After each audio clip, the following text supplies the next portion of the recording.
All right, let's dive in. Today we're going to explore a pretty wild idea. What if the reality you think is so solid is actually more like a program running in the background of your mind? And look, this isn't about piling on new beliefs. It's actually the opposite. It's about learning to see the old code, the programming that's been shaping your life, without you even realizing it. You know that feeling? It often just starts as this whisper, a quiet little suspicion in the back of your head that even though you've checked all the boxes, done everything you were supposed to do, something's just off. It's that feeling that sticks around even when, on paper, your life looks totally fine. That right there, that's the first crack in the code. It's the first sign you're starting to wake up. So let me ask you this. Do you ever feel like life is just passing you by? Like you're not really in it? You've spent so much time replaying the past or planning for the future, but the actual present moment, it just kind of slips through your fingers. If that sounds familiar, you are absolutely in the right place. And the crazy thing is, that feeling, it's not some personal failure on your part. It's a symptom of a system we're all swimming in. So, that brings us to the first part of this whole journey. Let's call it the glitch in reality. And this isn't about some dramatic escape, not at all. It's really just about developing a kind of conscious doubt. A little suspicion that maybe, just maybe, the reality you've been sold isn't the whole story. Okay, so when we use the word The Matrix, let's be clear, we are not talking about a sci-fi movie. It's something way closer to home, way more intimate. Think of it like this. It's the internal system of beliefs, the programming that's been installed in your mind since you were a kid.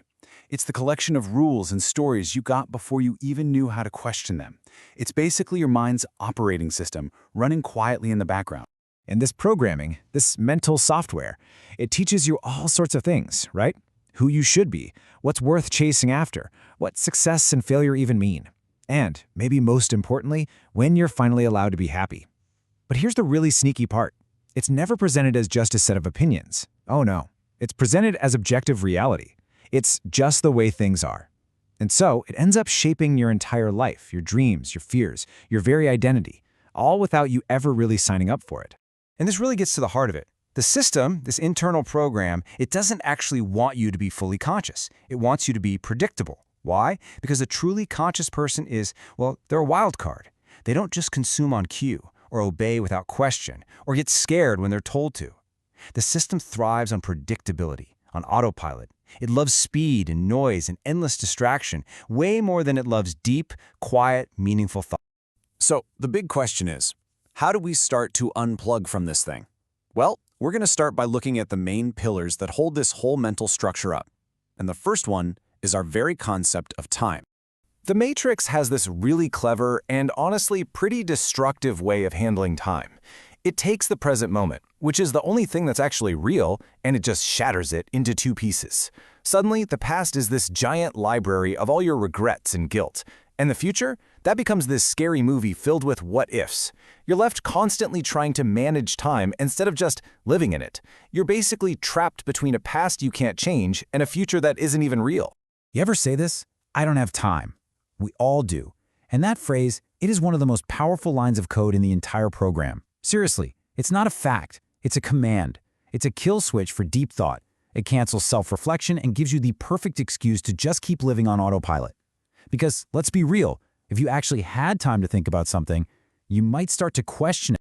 And that brings us to the one question the program really, really doesn't want you to ask.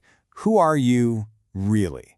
I mean, if you're not just the sum of your past mistakes or your future worries, then who is this I that's having this whole experience? So let's pull back the curtain on the biggest story of them all, the ego. See, your ego wasn't something you were born with. It was built, piece by piece. It starts with simple things, right? Names and labels. You're told you're smart or you're shy. Then it adds roles and comparisons. You're a good student, but hey, maybe not as athletic as your brother. And over the years, all these little pieces get glued together with stories you tell yourself about yourself, until this collage of ideas feels like you, like it's this solid, unchangeable thing. But here's the absolute game changer. The ego is the story you believe you are. The observer, that's the silent awareness that's watching the story. Think about it like this. If you can observe your own thoughts, if you can watch your ego get angry or sad, then you can't be your ego. You just can't. Imagine you're stuck in traffic. There's the part of you that's totally fuming, right? Stressing about being late. That's the ego. But then there's another part of you that notices you're fuming. That quiet part just watching the whole drama unfold, that's the observer. The ego is just a character in the play. You're the awareness watching it all from the audience. Okay, let's talk about fear. Most of the fear that runs our lives day to day isn't that primal life-saving instinct, the kind that tells you to jump out of the way of a bus. No, most of it is a mental projection. It's a scary story your mind tells you about a future that isn't even happening. Your mind cooks up some terrible what-if scenario, and your body reacts like it's happening for real, right now. And that's how fear keeps you locked in place, making you react to a movie that's only playing inside your own head. All right, so we've taken apart the program. We've seen how it works. Now for the good stuff. What's the way out? What's the alternative? And you might be surprised to hear the answer isn't some big, complicated thing. It's actually a very simple, but totally radical. Shift back to the one and only place where the Matrix has zero power.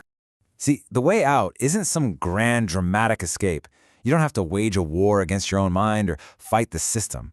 The path to real freedom is actually much, much quieter than that. It's all about a radical shift in your attention.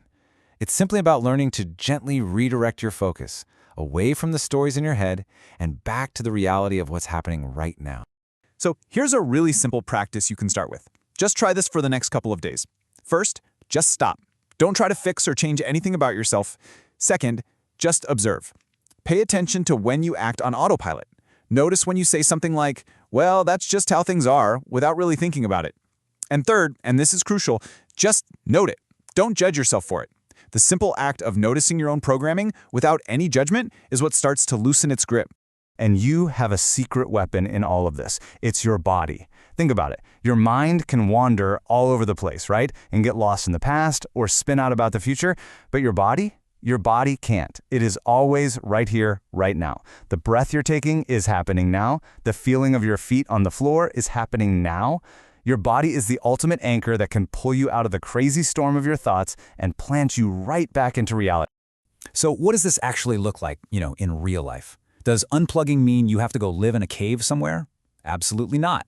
It's about learning how to participate in the world, in society, but without being a prisoner to all its programs.